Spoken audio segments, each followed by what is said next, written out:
Se os apóstolos, o Messias, voltassem ao mundo nos dias de hoje e vissem todas as fabulosas riquezas desses pseudos denominados pregadores, representantes da mensagem do Messias do mundo, sabe o que eles diriam?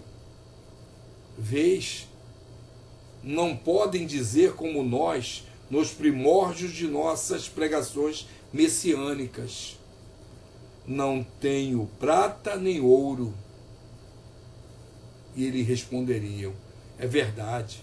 Mas também não podem dizer, levanta-te e anda.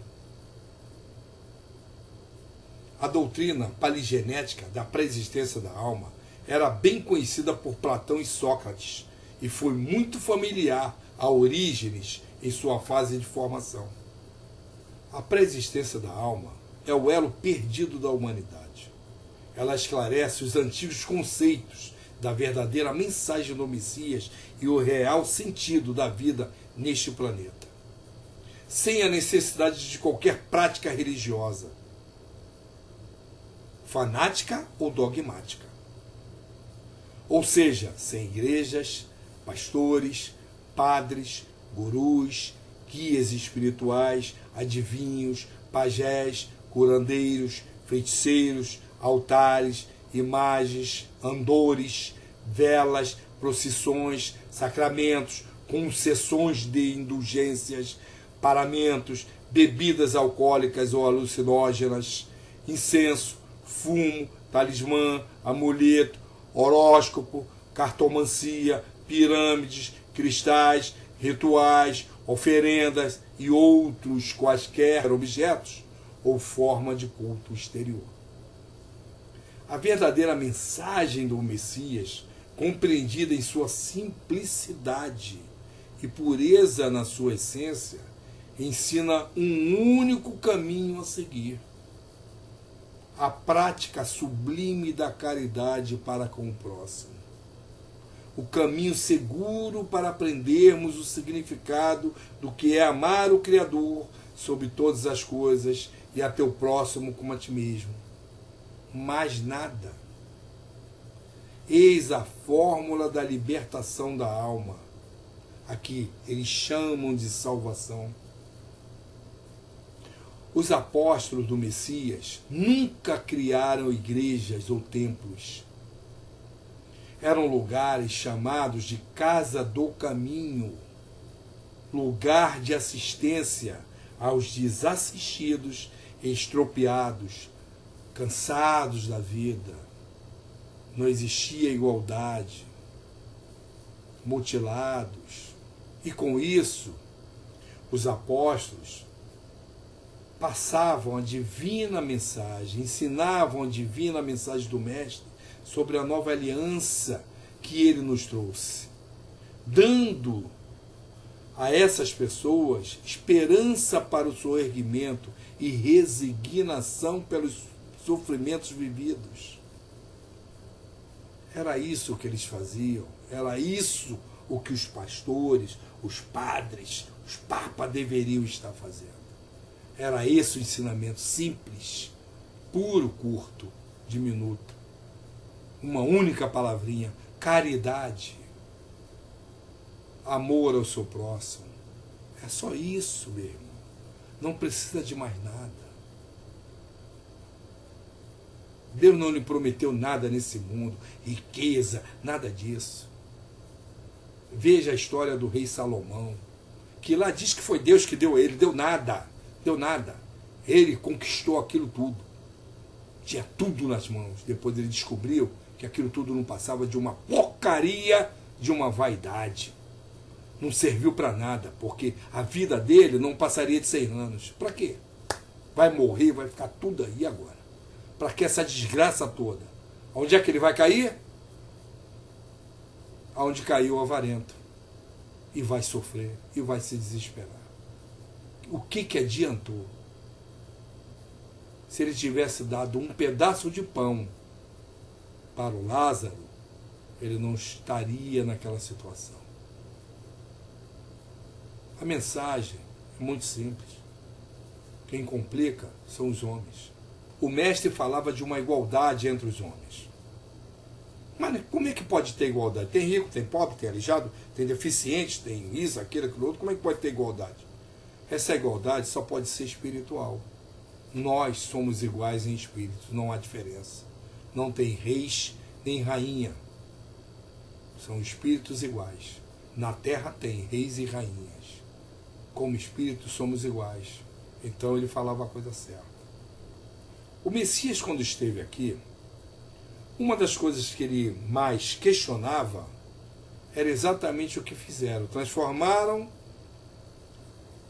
as Sagradas Escrituras, que falavam de uma profecia, a qual ele era o Messias prometido, e transformaram isso num quadro religioso, cheio de pompas, poderes, sabedorias, riquezas, e viviam luxuosamente.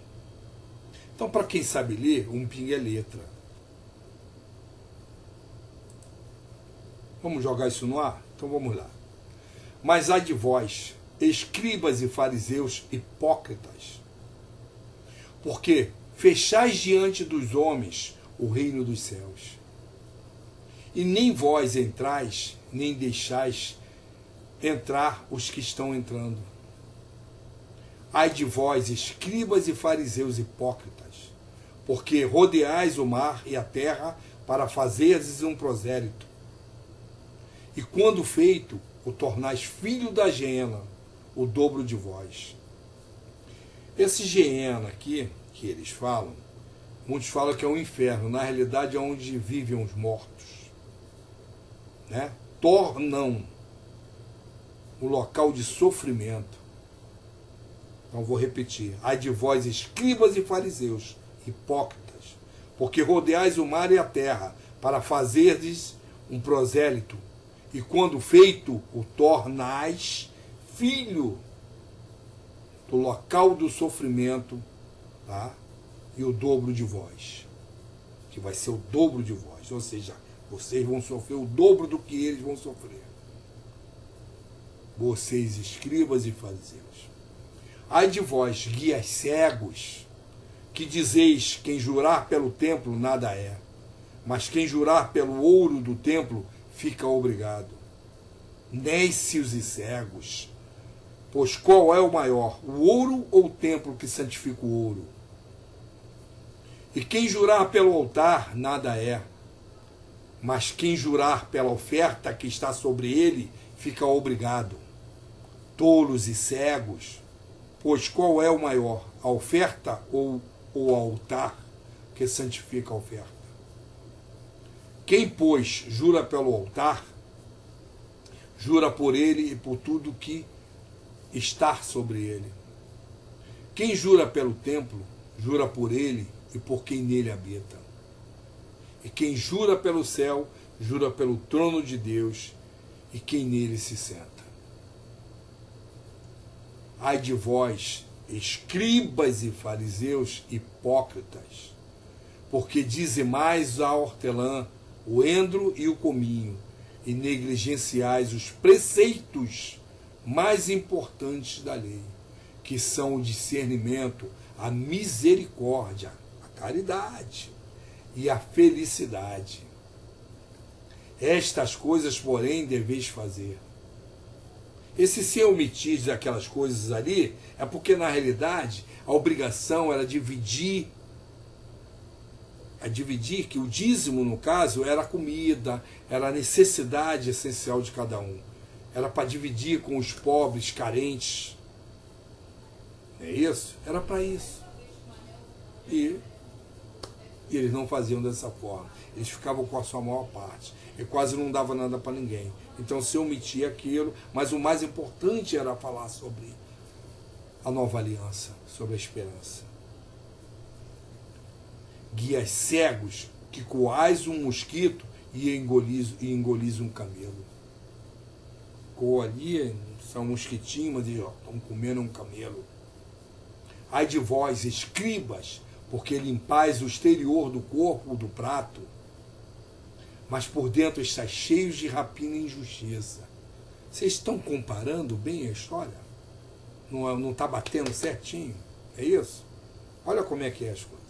Fariseu cego, limpa primeiro o interior do corpo e do prato, para que também seu exterior se purifique. Ai de vós, escribas e fariseus hipócritas, porque vós assemelhais a sepulcros branqueados, que por fora parecem realmente vistosos, mas por dentro estão cheios de ossos de mortos e de todas as impurezas e podridão. Assim também vós, exteriormente pareceis justos aos homens. Não parecem? Mas por dentro estáis cheios de hipocrisia e de ilegalidade. Ai de vós, escribas e fariseus, hipócritas, porque construís o sepulcro dos profetas e adornais os túmulos dos justos, e dizeis: se tivéssemos vivido nos dias de nossos pais, não teríamos sido cúmplices no sangue dos profetas. Assim testificais a vós mesmos que sois filhos dos assassinos dos profetas. Vocês estão dizendo que vocês mataram os profetas, os representantes do Messias. Vocês mesmos estão falando da boca de vocês. Enchei, pois, a medida de vossos pais.